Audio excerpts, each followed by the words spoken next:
remembering summers gone by.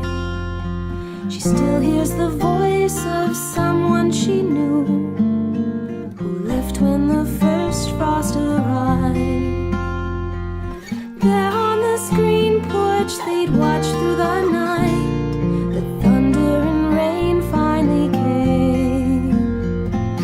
There with the rumble and flashes of light, hear that old tin roof sing. There where the garden spider weaves the intricate work of her life. There where the morning dove used to sing that song at the first sign of light. Maybe she'll stay for a couple of days, sort out what's new and what's used, toss out the toothbrushes, pack up the bags. She's really not sure what to do.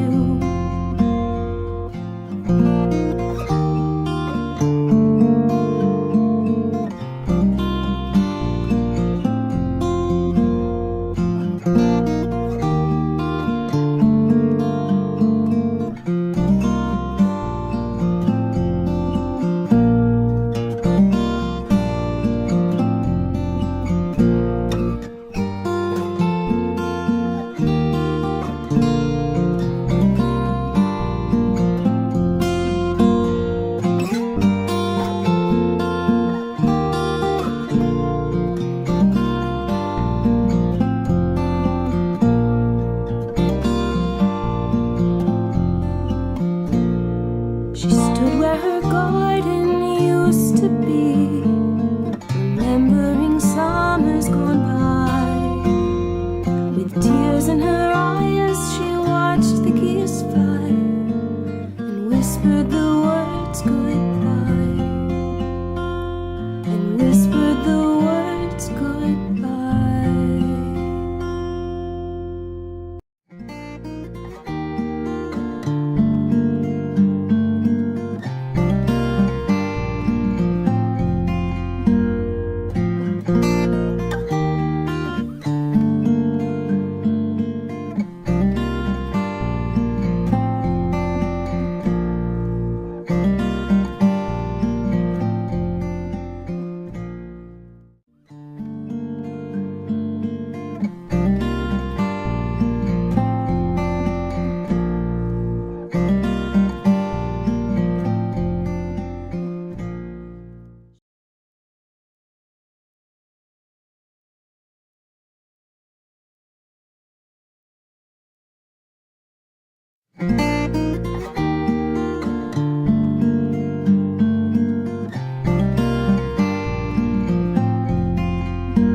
She stood where her garden used to be, remembering summers gone by.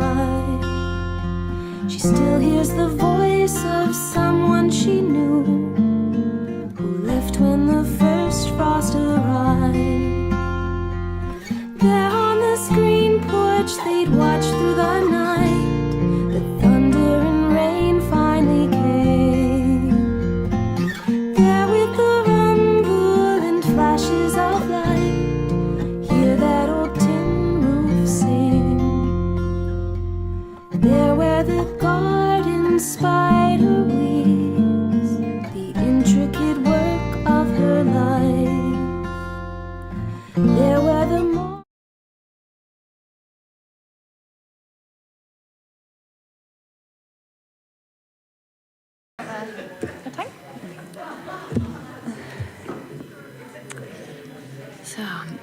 Good morning.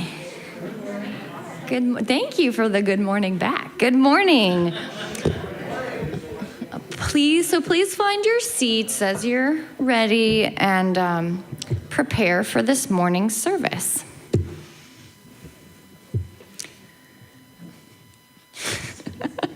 That was also for people back home, but it's good to see you too, Joseph.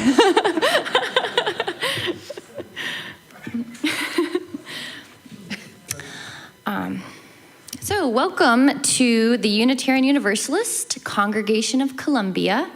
My name is Mackenzie Scott, and I am the service leader today, and I work in RE with our kids.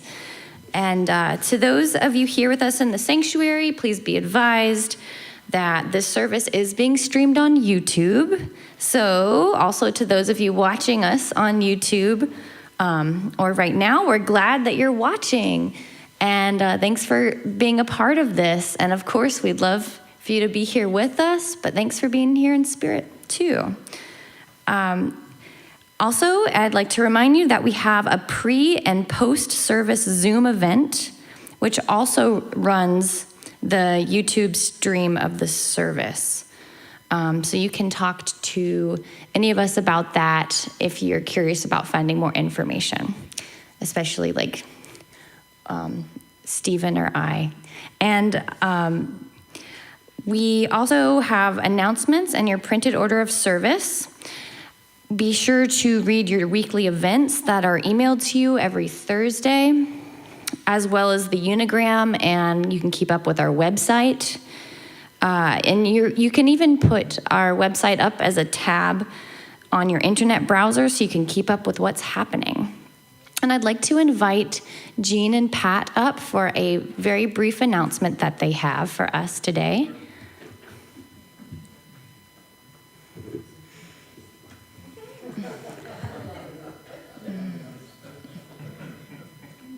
Can you guess what we're going to talk about?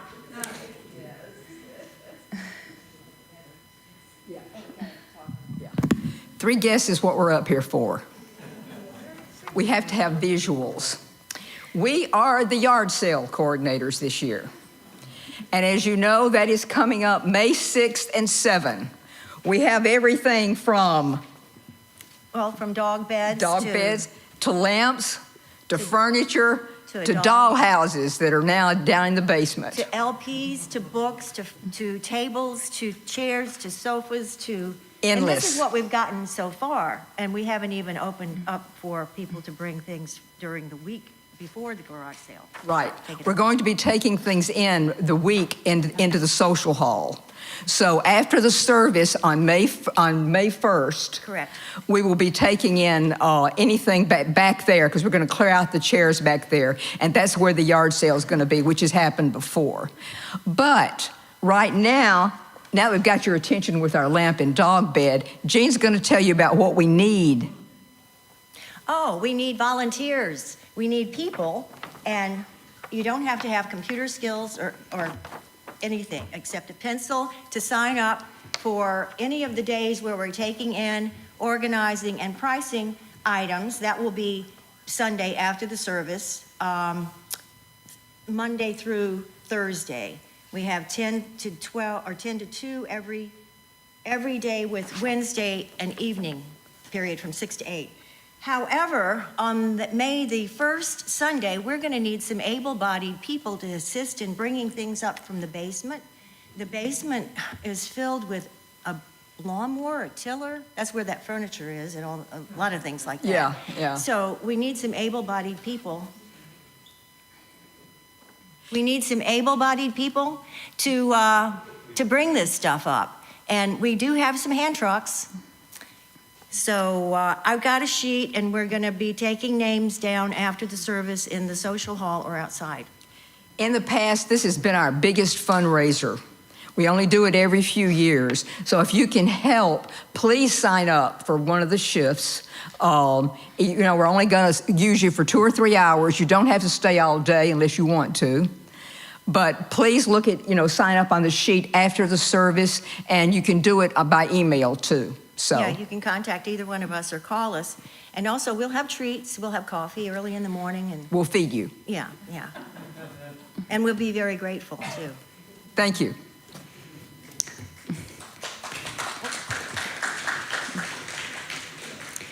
Thank you for organizing that, Jean and Pat, and sign me up for that coffee and lunch. So thank you. I would like to remind you to please practice social distancing and mask wearing per our board approved guidelines. We're not taking chances. We don't want to lose you or our loved ones right now. And, excuse me? You don't want to lose us right now. It's late.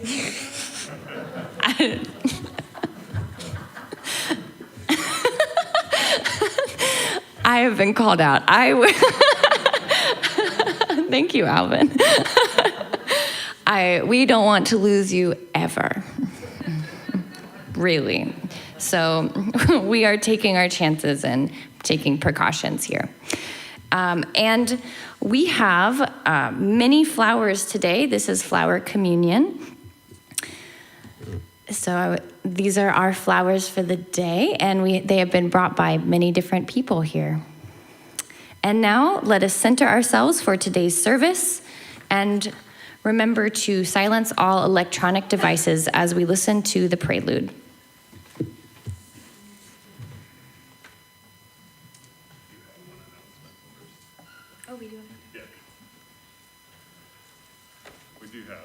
We do have one more announcement before the prelude. So Deb and Bob, come and share, or just Bob.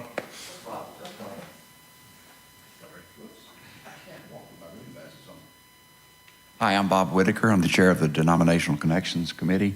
And I just wanted to remind you, and this is a cardinal sin, to stand up here and remind you of what's in here and what's in the unigram. But our deadline for taking the Article 2 survey is the end of this month. And I just want to remind you all to please look into that. The information's inside here, and it's also in the page 12 of a 16-page unigram this past week. And I'm sure things like that often get overlooked.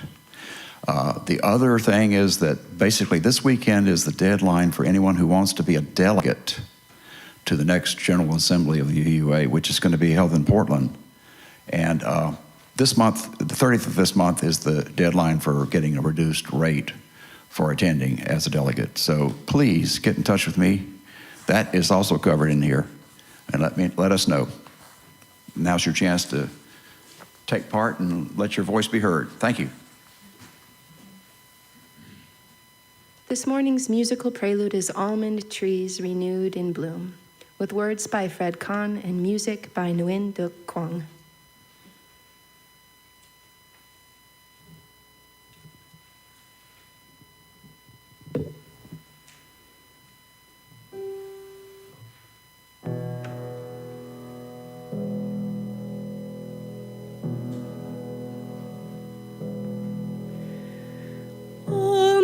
Trees renewed in bloom, do they not proclaim life returning year by year, love that will remain, almond blossom, sign of life in the face of pain, raises hope in people's hearts. Spring has come again.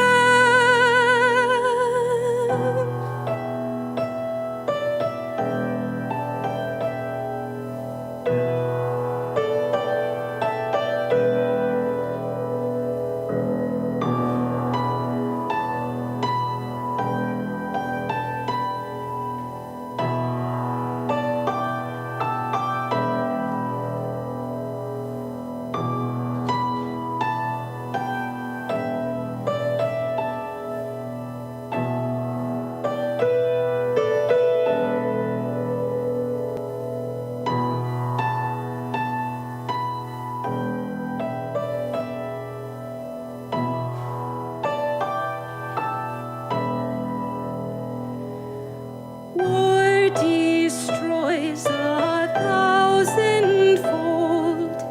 Hatred scars the earth. But the day when all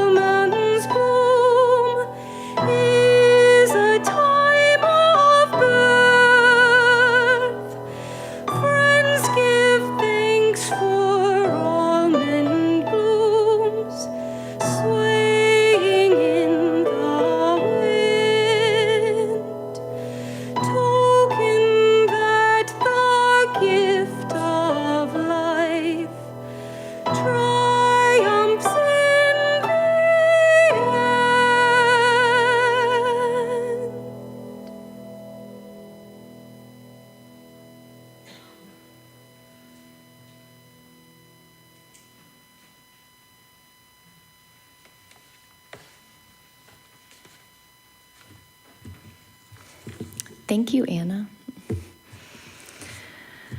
Please stand, and if you are able and willing, and join me in the Congregational Covenant as found in your order of service. Love is the doctrine of this congregation. The quest for truth is its sacrament, and service is its prayer. To dwell together in peace, to seek knowledge and freedom, to serve others in community. Thus do we covenant with one another. Please be seated. Welcome.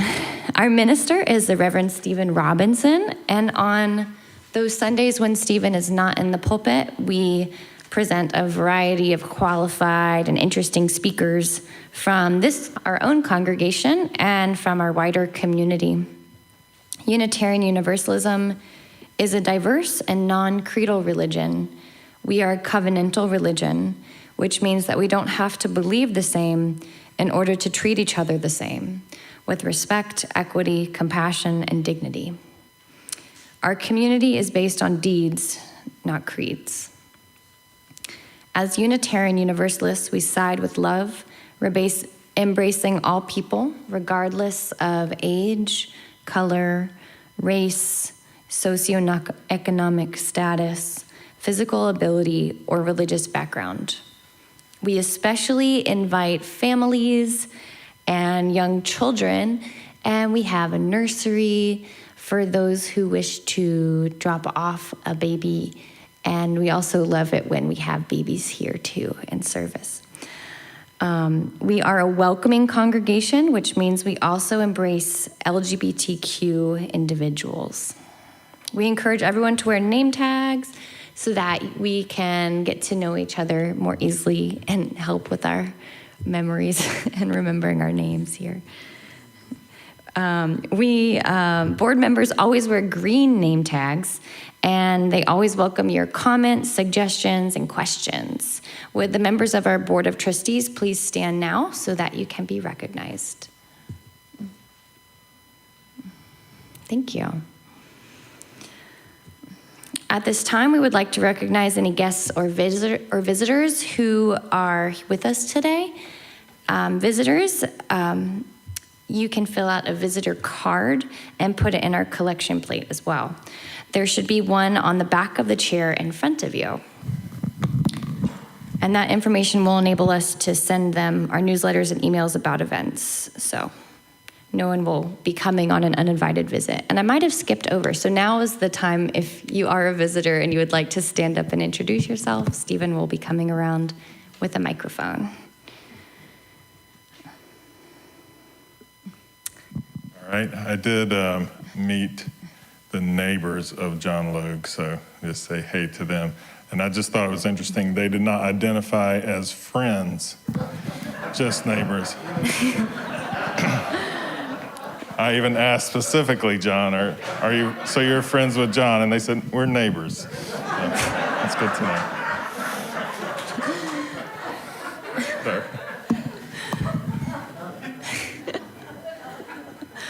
Well, welcome here today. So when we're further along in our recovery with COVID, we will take time at this time to greet each other. And but for now, I would like to tell you that everyone is welcome to stay after service to have conversation and enjoy refreshments in the social hall. But that will happen in the future. For now, we do talk after service outside, and there are cookies and coffee now. So, and today's chalice lighter is a dear friend of mine, who I will let her introduce herself.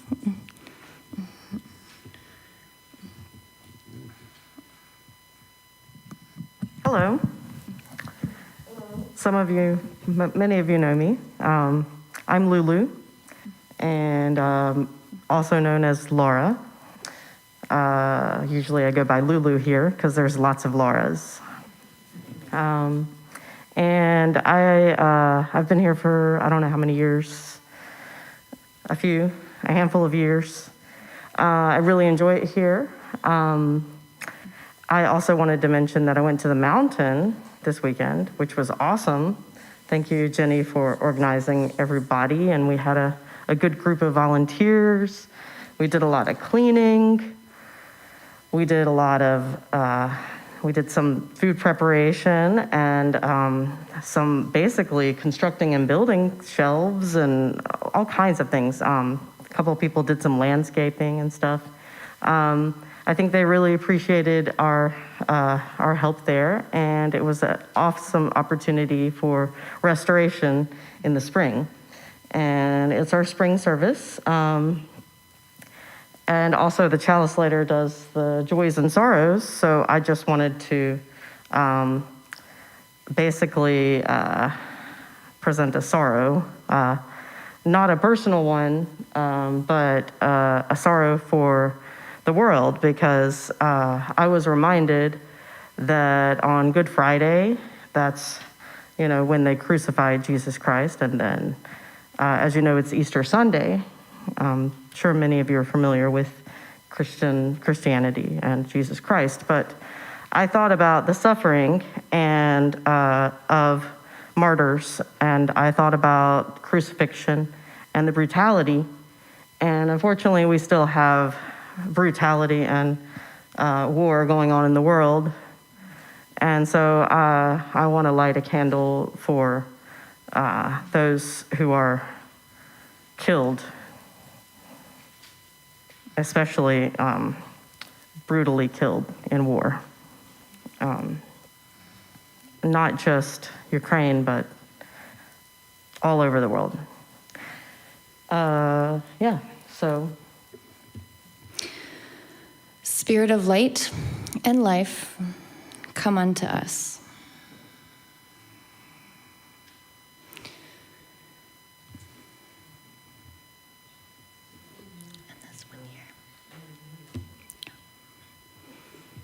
Thank you, Lulu. And thank you for reminding of us and bringing up that that thorn. On days like this, it's so important that we also remember the flowers too that are still growing even in this world that can contain so much. And I'd also like to quickly say that Lulu and I did get to sing karaoke at the mountain as well. It was a really fun time. So thank you.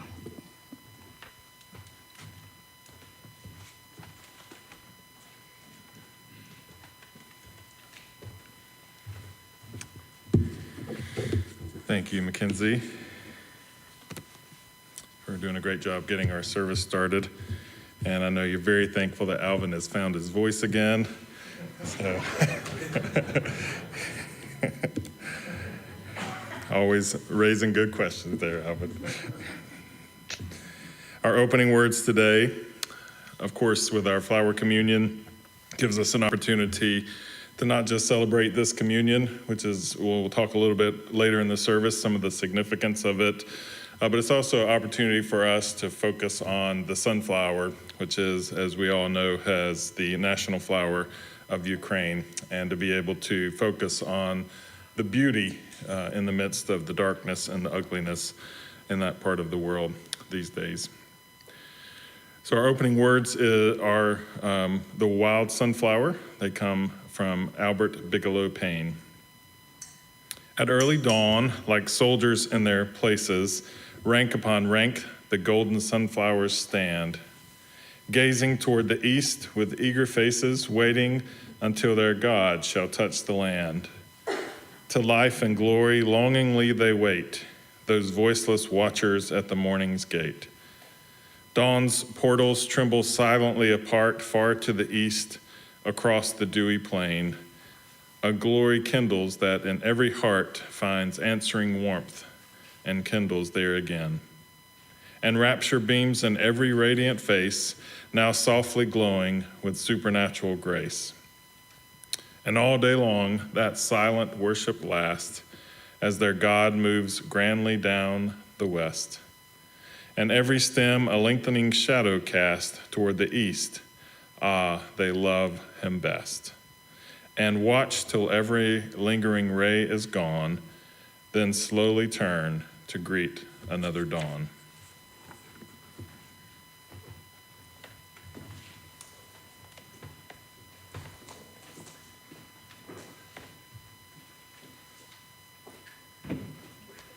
It's my pleasure to welcome Joseph Eisenreich to perform for our opening special music, Flowers in the Valley, by Xiao Yinglo.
Thank you, Joseph and Anna. Absolutely beautiful.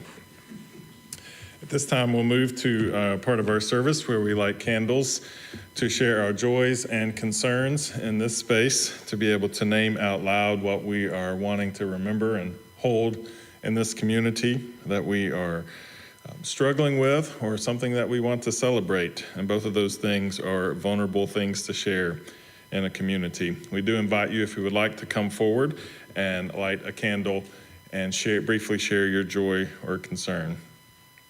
I do have one candle to light that a message came in for someone, a music collaborator that died suddenly, and we are also remembering those in the shopping mall yesterday in Columbiana, those victims and families, all those who were affected. At this time, I also invite you to come and share your joys and concerns.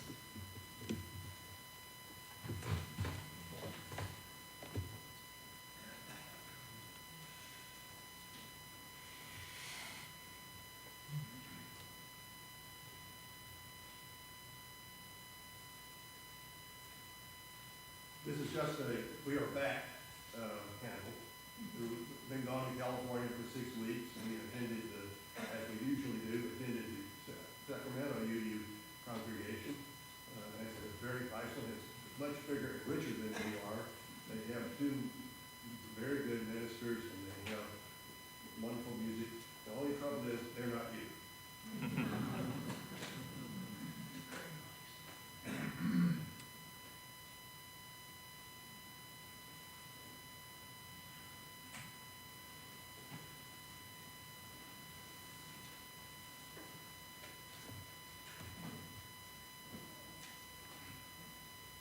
Good morning, I'm Chuck Ashley. I have a candle of joy today. My brain damaged son, our son, has reached another milestone that we are very proud of him. Yesterday we had our Easter lunch with our entire family, including my elderly parents. And for the first time, Jesse cut up with a fork his own food.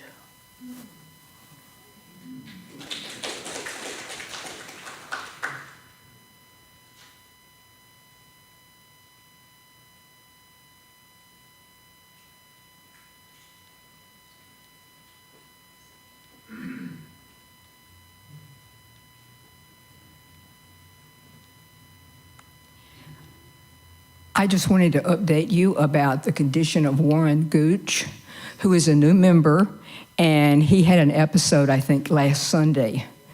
And I just wanted to let you know I've been in contact with him. He's fine. It was a medication issue, and he wanted to thank all the doctors that helped him.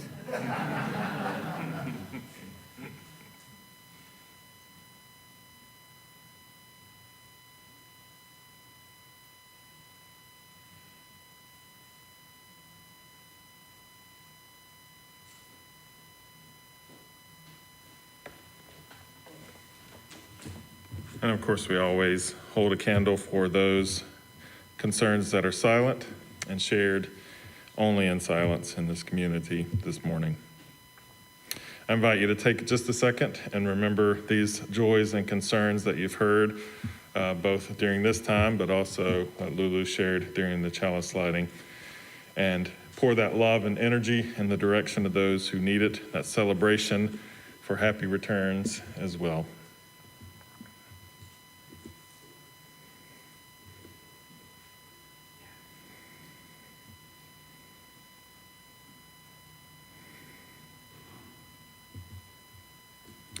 Thank you. As we prepare for our offering this morning, it's a good chance for me to remind you that our pledge drive continues, and so please see the table in the back. But also, our Share the Plate recipient this month is Thami of Mid-Carolina, and we will have a guest speaker next Sunday who will share in their good work. This time, I invite our ushers to come and receive our morning offering. Our offertory music today is The Promise of Spring by Remy Brouchard.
receive our offering this morning, our symbol of our commitment to this good work.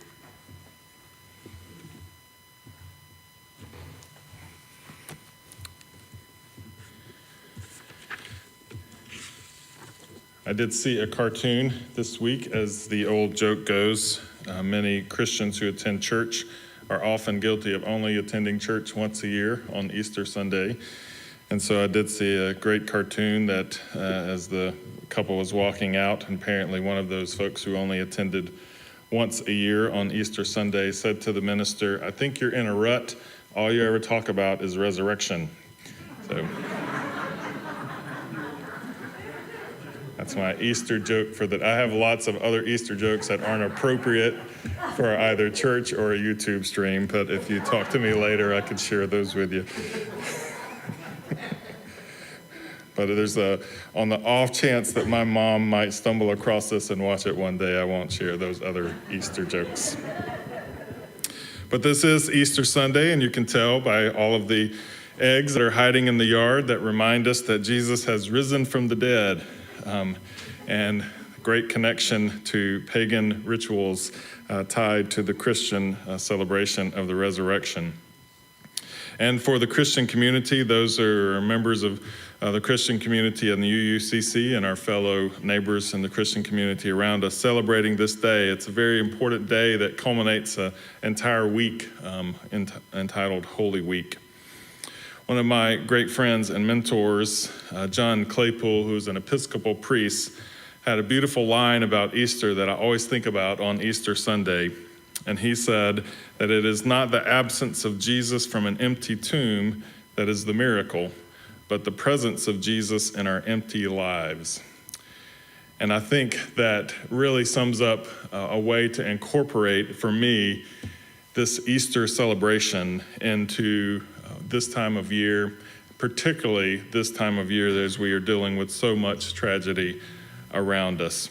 To recognize that our lives can often feel very empty, and to have the presence of someone who embodied love. At least from a literary perspective, if you're studying the mythology of Jesus, he is one who walked around and embodied love. He is the face of love. He is the image of love. He taught us to love. Many people who have been inspired by him approach life with a grounding in love and nonviolence. And so we look to Jesus as one who embodied love, and during this time of year, to recognize that love could not be destroyed, love could not be killed, love survives. That is the heart and soul of what we do this Sunday, a celebration of flower communion. Flowers are literally the embodiment of love, love that cannot be destroyed, love that will be resilient and return.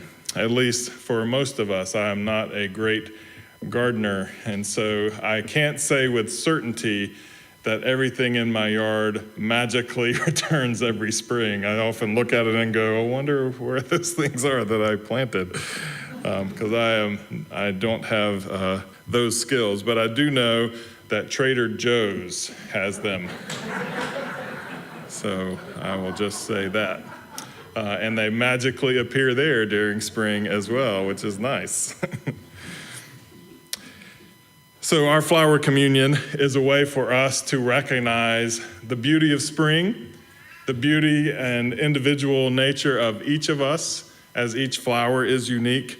This flower communion is a ritual that we do each year where we invite you to bring flowers and leave with flowers, most certain to leave with a flower that is different than the one that you brought, unless you're just absolutely in love with the flower that you bought and you pretend like you didn't bring it and you take it with you. The flower communion service was created by Norbert Čapek, who founded the Unitarian Church in Czechoslovakia. He introduced this very special service in 1923. He felt there was some kind of need in the Unitarian Church for a ritual that was communion connected, that would bind people more closely together, not alienate anyone from any particular religious traditions. Although the traditional Christian communion involved bread and wine, He knew that this was not going to have a great reaction from all of those in his community, so he turned outdoors to the native beauty of the countryside for elements of communion that would be very genuine to all who participated. And this simple service that we do today is the result of that mindset of Norbert Chapek. It was such a success that he held it every year at his church. And eventually it was brought into the United States by Dr. Chapek's wife, Maya Chapek, who met Norbert in New York City while he was studying for his PhD. The Chapeks did return to Czechoslovakia in 1921 and established the Liberal Church in Prague, and Maya Chapek was ordained in 1926. It was during her tour of the United States that she introduced the flower communion here, which had been developed in the Prague Church and the Unitarian Church in Cambridge. Unfortunately, Maya was unable to return to Prague due to the outbreak of World War II, and it was not until the war was over that Norbert Chapek's death in a Nazi concentration camp was revealed. Oftentimes, Norbert Chapek is referred to as at least one of the first, if not one of the many, martyrs of the Unitarian faith. From this beginning, the service has spread to many congregations just like ours, and many participated in it on Easter Sunday as we are doing today. People are asked to bring a flower of their choice to this service, and so we have many of those that are brought here today. And then they're asked as they leave to pick a flower to take home with them that's different than the one that they carried. And so the flower communion is an opportunity for us to come, to be contemplative, to look at the beauty of the many flowers that are here that reflect the beauty and individualism of the many people who are here today. To see the beauty embodied in love in the flowers and take one as a significant of that event. As no flowers are alike, no two people are alike. And each and every one of us have a contribution to make to this service. Dr. Chapek always did a consecration of the flowers, and I would love to share his words to consecrate our flowers today. He would say this proverb, "Infinite Spirit of life, we ask your blessing on these, thy messengers of fellowship and love. May they remind us amid diversities of knowledge and of gifts to be one in desire and affection and devotion. May they also remind us of the value of comradeship and doing and sharing alike. May we cherish friendship as one of your most precious gifts. May we not let awareness of another's talents discourage us or sully our relationship, but may we realize that whatever we can do, great or small, the effort of all of us are needed to do your work in this world." If you are willing today to participate in the communion, we invite you to come and celebrate either individually or as a family together to share in this flower communion. As you come forward, please look at all of the flowers that we have here. If you brought one, make sure that you take a different one home to have that experience. And I know that many people brought lots of different flowers today, so I believe that we have enough if we are willing to share for everyone who would like, even if you didn't bring a flower today, to leave with a flower today. As you come forward, think about how these flowers represent each person's unique humanity, each person's experience and embodiment and celebration of love, and therefore deserves your kindest touch. Even if you've sat in the back and picked out the flower that you want to take, come and look at all of them and celebrate their beauty. It is a reminder of us as a community and a reflection of us and our love. So let us share in this beautiful ritual of oneness and love. When you are willing and able and ready, please come and look through the flowers and pick one for yourself. If you are unable to come forward and receive one, then we will bring one to you.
It's way ahead of me.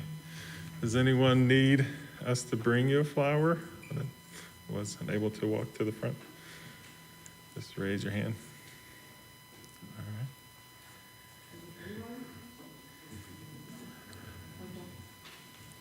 All right. I've got to get one myself, so.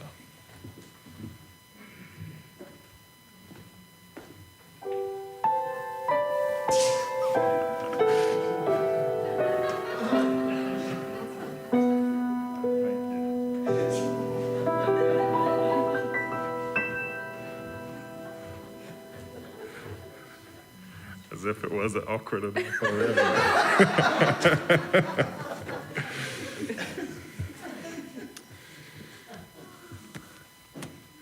Look at the beauty that you hold in front of you. Hopefully, as you look into the face of the flower, you see the reflection of yourself and your own uniqueness, your own individuality, your own worth, your own beauty. And as you hold this, know that you are holding the power, the very generative force of spring and love in our world. I invite you to join me in our unison affirmation from Rhymes and Reasons by John Denver. We believe it is here we must begin to seek the wisdom of children and the graceful ways of flowers in the wind. For the children and the flowers are my sisters and my brothers. Their laughter and their loveliness could clear a cloudy day. Like music of the mountains and the colors of the rainbow, they're a promise of the future and a blessing for today. And the song that I am singing is a prayer to non-believers. Come and stand beside us. We can find a better way. I invite you to join in singing our closing hymn, number 8. It's in your gray hymnal, and you're invited to stand. Both the words and the music for this hymn are by Norbert Čapek.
As we extinguish our chalice today, I share words from Dr. Chapek.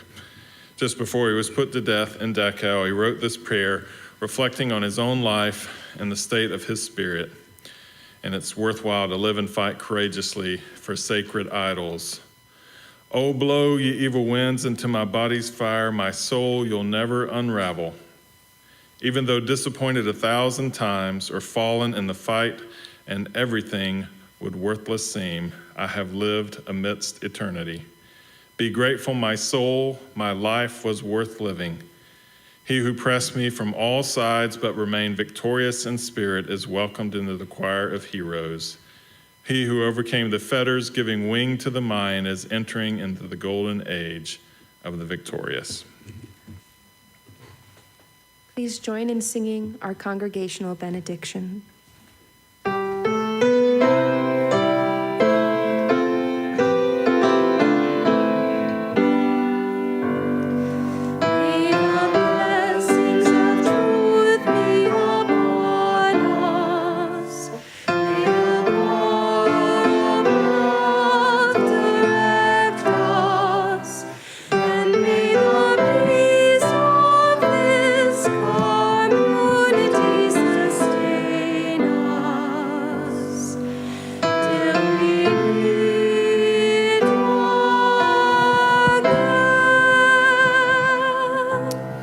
Thank you all for being a part of this service today, and thank you those who are watching either live or watching later on our streaming.